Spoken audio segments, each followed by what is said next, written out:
Beck, how many sleep regressions do you think are out there? Well, there's quite a few. I mean, the one that we're going to be talking about today, for me personally, was the hardest. But The yeah, old 2-year sleep regression. yeah, And you and I are actually a bit of a tough crowd because I see like there's so many regressions, and I think regressions in baby sleep are really common and normal, and they can happen at any time. yeah, There are ones that usually peak with a nap drop, big developmental changes, increase in language, all of those things. yeah. 4-month sleep regression, absolutely. We know that it's a structural change in the way a baby sleeps. Then we've got one Mm, that hits around 8 to 10 months. We've got an episode on that because there's a lot of things going on. yeah. Today, we're talking about the 2-year regression, which is something that we work with all the time. It's really Mm, common, and it is one that we do actually we won't be a tough crowd when yeah, it comes to the 2-year sleep regression. We promise yeah. we'll be understanding. Um, and it's so common that I was just telling Beck before, I actually once worked with a whole mothers group. This was a Yeah. few years ago where I worked with one, we fixed sleep, and then the next mother in the mothers group was like, hey, I heard you fixed little Timmy's sleep.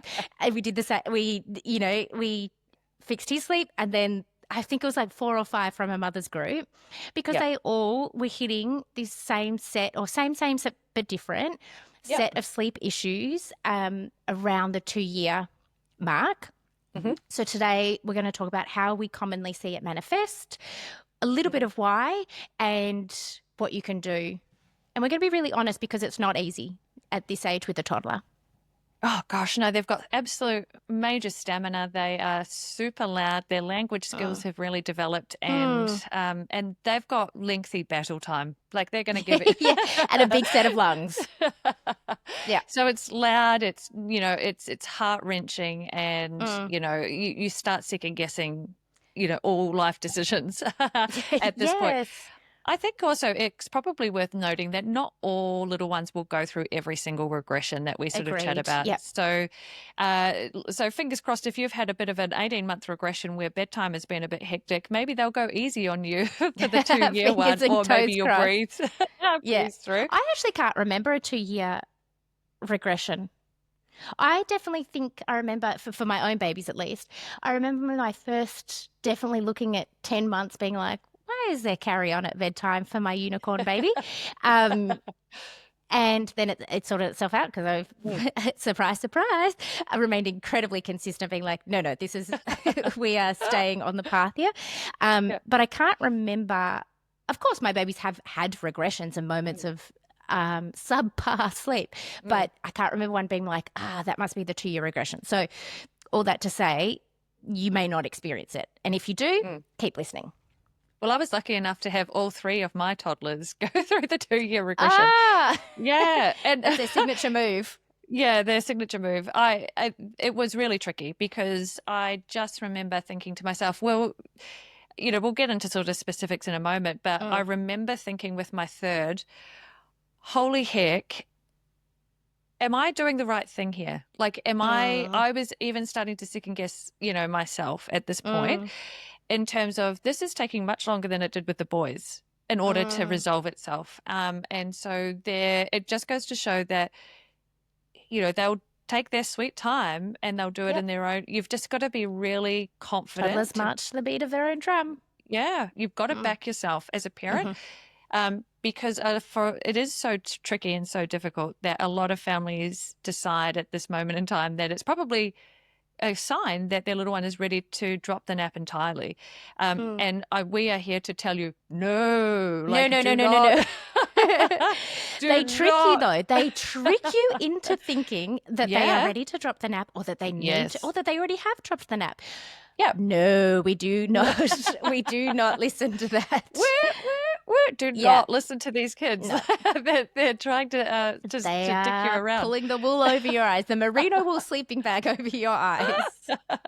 You want to keep the nap in place until as close to 3 as you can. So some little ones will be ready to drop their nap somewhere around, 2 years, 9 months, or, even slightly I just after dropped 3 it with years. a client at 2 years, 10 months last week. Yep. Yeah, so there's plenty of really great signs, but the thing is, be brave enough to be super consistent so that this nap returns because, oh my God, it's like winning the lotto when that elusive nap comes back into Yep. play. Like the sweat from your brow will just dry up.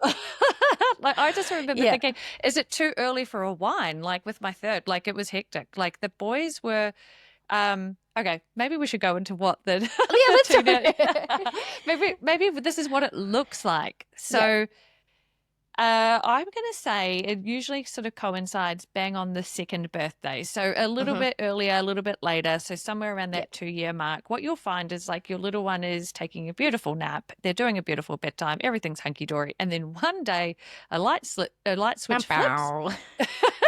and you're going in to take them into their room for their nap. And then all of a sudden they're like they're kicking and screaming and they're trying to, arch away from you. They are, trying to backflip out of their cot. Yeah. And I'm giving like worst case scenario here because Mm. I don't want to sugarcoat this for families. Like you don't want to hear me say, oh no, they just No, didn't this is not a close their sugarcoating eyes. episode because toddlers Yeah. don't sugarcoat it. So No. let's Yeah. not either. Yeah, so it will feel like, whoa, little Johnny is really, there's something wrong. There is something Mm. wrong. He doesn't want to go into the cot. And everything is like, this is so different. It's wild. So, maybe for a couple of days, you're trying to get them into the cot, like, oh, like it's like nothing is working. And then you start thinking to yourself, are they ready to drop the nap? And now you're thinking, absolutely no way, this can't be happening. You have to adopt a very crucial nap training schedule to Yep. work through this. So you actually want to sort of create a really clear time frame where you're going to put your little one into the cot and they're going to remain in that cot for at least an hour every day. Now, the Hmm. reason that we want to keep them in the cot for at least an hour every day is so that we keep their internal rhythm wired into expecting a nap at a certain time of the day. So if at 2 years old, I'd probably have the nap somewhere around 1 till 2:30, maybe 3 o'clock. Hmm. So you want to put little Johnny into the cot at 1 o'clock. Come hell or high, Regardless. Yep. high water, he's in the cot at 1 o'clock. Why we do that is because when he's exposed to the dim, dark room, the melatonin is going to be produced and released at the same time.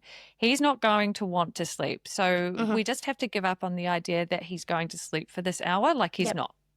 Uh, some little ones will put up a fuss for 45 minutes and then conk out. But the majority of little ones that I'm dealing with and that you're dealing with, Sally, They they're are actually, standing there yeah, bellowing. yeah, they're straight out refusing that nap.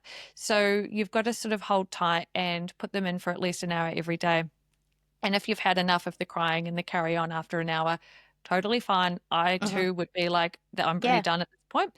We're Yep. getting them up. We're opening the curtains. We're carrying on with our day Yep. like nothing has happened. But in that moment, even though you feel like it's not working, you are still creating really positive moments for your little Hmm. one to keep this nap. So you're not going to see the benefit in that moment. You're going to see it pay off when that nap comes back. And it's because of the Yep. hard work that you will be putting in that nap training exercise. Yeah. I often tell families that we can't make your baby or toddler fall Yeah. asleep and we can't make them stay asleep. What Mm. our job is to provide the consistent and appropriate opportunity to do so. Mm. And in these moments, particularly with the 2 year regression, when we are working with a toddler whose job is to find autonomy and, be vocal and do all of these toddler things, is to actually be the parent, Mm. to listen to this podcast and know, okay, this isn't actually time to drop the nap. My fresh 2 year old still does need this nap. This is the common sign of the 2 year sleep regression. I am going to hold steady. And my mantra, both as a parent and that I often share with families, is I am your unflappable leader. Now, you may feel flapped. We may be flapping, but we Yeah. want to present this that I am unflappable in this. Mm. It doesn't have to be cold or, harsh and, in your cot you go. It's no, this is rest time, even. This is nap time. What you choose to do in this time is up to you. I am going to hold steady because I don't want to drop the nap and then and then try and bring it back in 3 weeks later when everything has snowballed a bit. So you can borrow my mantra. You are their unflappable leader. And one thing I will say though, and you just touched on, sometimes it can all feel a bit much after crying, let's say, and for an hour, is that if this has been going on for a little while and things have just felt really heightened for everybody is dreading even walking past the nursery. You're dreading the idea of a nap at this age. I love a rescue plan. I always have a rescue plan up my sleeve. Sometimes what I will say to families is, let's just have a circuit breaker. What I want you to do for a couple of days is take a drive at that nap time. Let's say he's backing out of the driveway at 1. You got the shades on, the Polynesian spa music blasting in the back speakers. It is low stimulation. You're not there for a chat. You drive and you just take the heat out of that nap. And then you double down on re-sleep training, bedtime, and all overnight wakings if they have also taken a hit, which often happens. The nap gets really shocking. The nights get really shocking. And let's pick our battles. So you're going to have your circuit breaker nap plan, assist it for, let's say, 2 or 3 days, fix your nights, and there will be probably some sleep training involved because a lot of what starts to happen is behavioural. Yeah. And that's the part where it is hard to sugarcoat it. And it is not because your toddler is doing anything wrong, and it is not because you are doing anything wrong either. Habits form incredibly quickly. So maybe you think, oh, hang on, something's happened. I'm going to start rocking my toddler to sleep, I'm going to start I'm going to start staying in the room with my toddler when perhaps you had this otherwise great independent sleeper.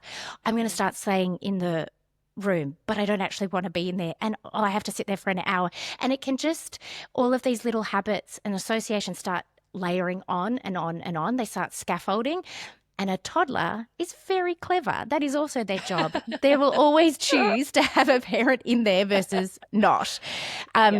So we just have to sort of do an audit of, okay, where could I pull back? And so often it is about getting back, resetting the boundaries in a really loving, unflappable way, doing some sleep training. It's not necessarily easy. You can have some lengthy settling techniques. Your job is to be consistent and calm and so repetitive with how responsive you are. And watch your nights get better. Then after those 2 or 3 days, when you've got a better rested baby, the heat's been taken out of nap time, then we go back to the cot time for the nap. And you sort of watch a baby that sorted their nights out think, oh, fine. I know I've got this skill. I will fall asleep. And maybe it's not even a great length of nap, but we're just getting back on track and everyone's nervous systems can just take a beat. Yeah. Quite often you'll see the regression starting to end over time. So let's just say, for me personally, what I would do is I'd put my children into the cot at, say, 1 o'clock. And then the first 3 days, I wouldn't give them any toys or books or anything like that in the cot. They just sort of had to, I would sit outside the door. Is this with your own children? My own children. Yeah. And this is actually what I do with the other ones, too, like my clients as well. The other ones. My other the other ones. Or your other babies. So I put them into the cot, and for the first 3 days, I don't offer any toys. They don't take anything, like unless they've got a comforter or a dummy, they take those in, of course. Then you're establishing that I am the unflappable leader, and you will go into your cot, and I might sit outside your doorway, or I might come back and forth and sort of pop my head in. Like, it's up to you guys what you want to do in terms of, like, how you respond. But essentially what I would do is do that for 3 days. And then after that, once they sort of got the hang of, oh gosh, mum is, she's not deviating from this plan. Like, I'm going into the cot. She's unflappable. Come hell or high water. She's putting me in this cot. And then after that, then I would let them take their toys in. So the cot used to be filled to the brim of like fire engines and books and dolls and prams and like whatever they wanted to take into the cot. I was just, it didn't faze me. Just keep them in there. Yeah. And then what would happen is the first 3 days they sorted themselves out in terms of like, this is happening regardless. Then the next few days it started to ease off a little bit in the intensity because now they had their toys that they could play with and sort of be distracted with. the reason why I don't put toys in the first 3 days is because they are so angry with you that they just They'll peg throw them. them. Yep. They peg them out, it gets, like they get thrown at you. If you're coming in, they get thrown at the door. Then they start Yep. screaming because those have been, well, after 3 days and you've established that pattern, they will be so happy to have some things in the cot just to take their minds off of it. Mm-hmm. And then once you start seeing that happen, then the tired feelings will start to come back into play because they're a little bit more relaxed. And then once the tired feelings come back in, then you might start seeing that instead of, not falling asleep for the entire hour, maybe they're falling asleep 10 minutes before you were going to get them up, so it's taking them 50 minutes to fall asleep and so forth. So you start to see that the regression is ending, and it's just that backing yourself to know to keep following through. For scope, my boys, they took 11 days each to go off to sleep. So from sleeping a beautiful 2 to 2.5 hours each day to zip was really hard. Yeah, the But light switch was flicked. yeah, but then after their 11 days, the light switch flipped back again, and then they started taking their 2 hour naps, and there was no issue after that. But why I started questioning everything with my daughter was because it was You would think 17 third time's a days. charm. Yeah, I know. But she was like the exorcist. Like she was. But she's your pudding as well. She was your pudding baby turned exorcist. Yeah, absolutely. So that was hard. And that's why I felt like it was, am I doing the right thing? Like, for someone who didn't struggle with sleep with their children, for me, 17 days was so long. And then maybe she is ready to drop. Like, I can now see it gave me the, the understanding of why families struggle with this particular, because it doesn't feel like anything's working. Like that, and so 17 days is a long time. Like that's almost 3 weeks of no nap. I had like the little rescue plan. My rescue plan was that they would come out of their cots after an hour, and then maybe somewhere between 4 and 4:30, I'd go for a drive to get milk.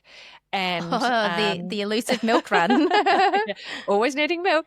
And there was, they'd have a 15-minute car nap just to refresh them enough to have a good dinner and go off to bed. But yeah, so that was my little rescue plan. But it was a long stretch, and I can see now why families are like, nothing's working. It's been a week, it's been 2 weeks. I think they're ready to drop the nap, or potentially even just letting their little ones nap on the couch, like watching a show and so forth. Like totally fine. Look, do whatever works for you. My only thought process with that is, yes, you're getting the naps for that short period of time. They are falling asleep on the couch, but there is going to be a moment, and it will be short-lived. It's very hard to then get them back into the cot to do that nap. And two, if they are having like couch naps around the 2-year mark, I would imagine they're going to give those naps up a little earlier as well. So we're really trying to hold on to it until closer to 3. So a fresh 2-year-old, we're looking at it's going to stop working as effectively as we'd like it to much earlier than if they were in their cot in the dark room with that really established pattern and expectation. Also, one of the other things that I see is that a lot of families have got a second baby or a subsequent child in the mix. There's so much change at this age and stage. Yeah, there's a lot to it. So you want to try and keep that nap, one, for your own sanity. If you've got a newborn on the scene, and maybe you've got older children as well in the mix, like you want to hold that, you want to keep that nap. So that will hold everyone nice and steady. But yeah, it's like, it feels like the most incredible feeling when they suddenly go back to sleeping their beautiful hour and a half, 2 hours, whatever it might be for that nap. It feels like the ultimate win. And you feel so proud of yourself for following through. I did it, Yeah. And it gives you that confidence, I think, as a parent, to know that you are making the right decisions for your child, even though they are resisting and refusing and thinking they know better. Oh my goodness. If you could sleep train a toddler, or nap train a toddler, particularly through a strong regression like the 2, you can do anything. You are unstoppable. You are unflappable, and you are unstoppable. There are a couple of other things I also like to add in, just from an age perspective and just meeting the child where they are at. It is a common time, as you said, of new babies. Maybe parents are going back to work or increasing days at childcare. there is change happening. And so I like to remain as consistent as possible with routine. Really make sure that there are moments of connection, because sometimes separation anxiety can start to just peak a little bit. So filling up their emotional well-being cup with play, toddler-led play. They love to be the protagonist in all of this. That's part of the battle, I think, sometimes. So, phones away, screens off, and please do not misinterpret me. I'm a screen family. But what I mean is just get down on the ground and play something that is led by your toddler. I also like to trickle in some age-appropriate choice. So the choice isn't that they get to go to bed or not, or nap or not, but you can say, okay, do you want the Peppa Pig jammies or the bluey ones? Great. You are happy with both of those options. You know that it's only 3 stories at bedtime, but they get to choose which stories. How many pats at bedtime? It's not 100 circles, it's 12, and that's what they can choose. Pick a number between 1 and 15. That might be a bit of a stretch for a fresh 2-year-old, but give them moments. So for example, one of the ones that we do in our house, nobody wants to brush their teeth. It's the last thing. And to be honest, even as a parent, I'm like, oh my God, I wish I could phone this in.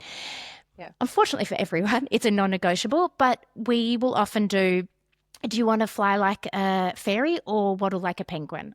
I wear my children as a jetpack all the time, like for all of these transitions when no one wants to do anything or put jammies on or whatever. Trickle in some fun, excuse me, and some age-appropriate choice can go a long way. And it also helps you then back yourself that, that's not going to be the magic fix. And then they're going to say, do you know what, Mum, let me choose my own jammies. I will just take this nap.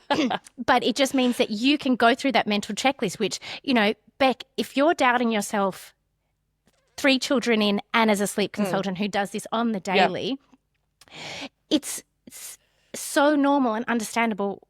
We all do it. We are mothers first and foremost, and that doubt does creep in. So to be able to say, no, I've met all of these needs. I know that this is part of the regression. I will be unflappable. Then you have an easier time holding steady. I want to go back to your milk run rescue plan, because I think this is going to be really useful for a lot of families. Excuse me, I'm at the tail end of a cold. Really useful for families, because when we have a toddler that is outright refusing their nap, maybe for 17 days in a row, let's talk about the milk run, because we have to be specific about how this is done in terms of timings, and for how long they are napping for, and then what time is bedtime. Because the idea of it is it's just this little bridging nap to take the pressure off and go into bedtime at a quote unquote normal time. So let's say your 7 to 7:30 time that you were normally aiming for off the back of a nap. So for listeners, what time are you scheduling your milk run? I'm scheduling it in somewhere between 4 and 4:30. So this is off the back of your nap attempt at, say, 1 till 2 p.m.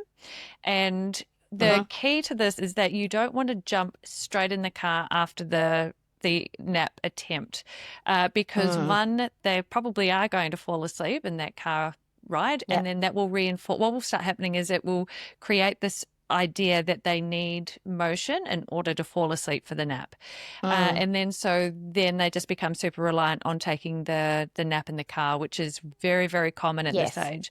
So instead of doing that, we just get them up and we carry on with our day as normal. And then we go to the shops for something, or we just go for a blat around the block. Who knows? Like, they're usually out within seconds.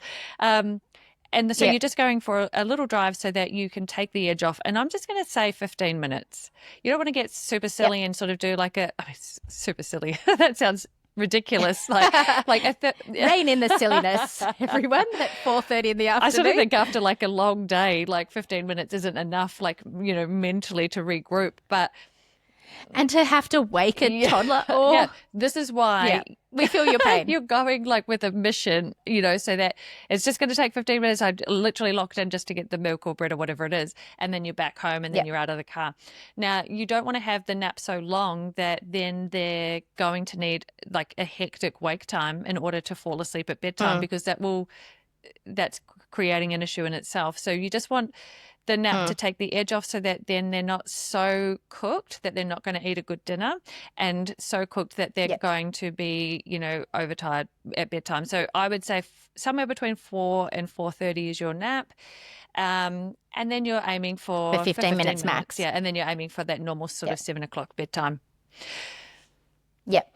The way I think of that, and maybe I've said it on another episode, look at us. We're such seasoned podcasters. I don't even know. We've got so many episodes. What number episode is that? Just prolific podcasters. Is that the way I see those little naps is like the rice cooker, where we're just pressing the button at the back that releases a little bit of steam rather than taking off the whole lid and the whole kitchen and our glasses fog up with steam. It's just that little release of sleep pressure. It's a rice cooker / milk run nap. If your toddler is just absolutely doubling down, no, I am not even going to I will not surrender to the milk run, then they will need an early bed, probably at about 6, to combat any kind of overtiredness. I wouldn't take a milk run nap refusal on day one as, okay, well, this isn't going to work. You just keep going. You do your 1 hour cot time. You keep going for your milk run. Beck did it for 17 days. Keep going. You can do it. And at some point they will, exhaustion compounds over days. So they will end up taking it. You'll get your nights back on track. You'll have remained consistent during the day. I wanted to also just touch on, you made a really good point about why we don't do the nap rescue, the car straight after. So let's say they were in their cot from 1 till 2, no dice, and then you go straight into the car to think, and I understand it, like, I got to just get a nap in, and but what it does is it can teach a toddler that the longer and harder they cry, the more likely they are to get X, Y, and Z, whether it's a cuddle nap, a car nap, just no nap, and something else and we don't want longer and harder ever. Our job is to minimize tears, and yes, there is going to be tears as part of this regression and part of this plan, but we don't want to create the habit of, if you cry long and hard for an hour, I will then hold you for your nap. So we separate the two. We still get your little rice cooker nap in. We fix your bedtime, and then it will all start to fall into place. Touching on that too, so it would be different. So the car nap we don't want to do after the nap attempt, like you just said. However, it is different if you decide to take that nap in the car, like you were suggesting earlier. So like you start. If you're just going to call it from the start. Yep, totally fine. So you would say, so while I was, super, I had backbone of steel for these, and where I was just doing the little milk run nap every day for 17 days. If you were finding that it was becoming, in saying that, our nights were good. Like, our nights were totally fine, right? If everything is turning to absolute custard and your nap is not being taken, the nights are turning to shit, then that is which happens. Say you're getting 2 or 3 days of that in a row, and you it's unsustainable. That's where I would do what Sally does, and I would put them into the car to take that nap for 1 or 2 days. That's the circuit breaker. Yep. So you've got a bit of a protocol here that I think would be super, clear to follow. It is really, you just have to have 1, balls of steel, and 2, there is no way out. These kids have to have their nap. Like, there is no other scenario. No, we do not drop the nap at the age of 2. You got to see it through. The only way is through. There is absolutely a behavioural aspect, and that is not because anyone is to blame. It is almost a rite of passage. It's not easy. You will have to use, well, not have to, but if you want to tackle it with said protocol, there's going to be some sleep training involved. It's going to have some lengthy stints. It will click into place. We've seen it this week in Snooze Social. Someone said, I went and had a bath and my husband sorted it out, and you know what, after 3 weeks of total nightmare day and night, it's all sorted in 2 nights. The skill is still there. It's a regression. Hold steady. Also, it teaches you resilience too, because you're going to, like, 2-year-olds, it gets hectic from here. On in. There's going to be spoiler alert, tantrum central. So it's just about being able to see your way through it. Like, it's okay. It's going Yep. to happen. Even the most amazing sweethearts are going to have their tantrums and, probably have a regression of some sort. And, there's one, I guess, for a lot of families who have got their children in daycare. So I will, interestingly enough, little ones who are at Yes, daycare. I know what you're going to say. I know what you're going to say. And I see it all the time. They don't have any they don't have any issue. They nap at childcare and not at home. Yeah. So if you've got your little one in full-time childcare, you can just skip this entire episode because they're going to be fine. Just send them off. That's the protocol. Yeah. Sign them up to childcare. And that's where it is behavioural. Yes. It's okay. We can just call a spade a spade, call a toddler a toddler. Now you've got many options up your sleeve, including the daycare rescue plan. Because yes, I see that, and I see it in intake form, and I think, here we are. This is they're telling you. I'm going to do something different for mum and dad. All right. Well, lots to think about there. Hopefully we didn't sound too harsh. You are unflappable. You have a backbone, just like and Beck. Balls of steel. It can take time. And balls of steel. And be the parent, I think. I agree. It's hard, but you've got to do it. It's part of the Yep. And just keep listening to this episode. Yes. We are cheering you on. And we would love to hear your feedback as well. So, please let us know if you're in the trenches of the 2-year regression and you're finding naps really hard. Please let us know if you have, implemented these strategies and whether or not you found them to be, right on the money. Yep. And sometimes just a fresh pair of eyes can be like, yes, you were doing so well. And now let's do this. Yep. Love it. That's where we come into play. All right, well, we will see you. Good luck, everyone out there. And we will see you on the next episode of Nap Trapped. See you, team. Catch you later. Bye.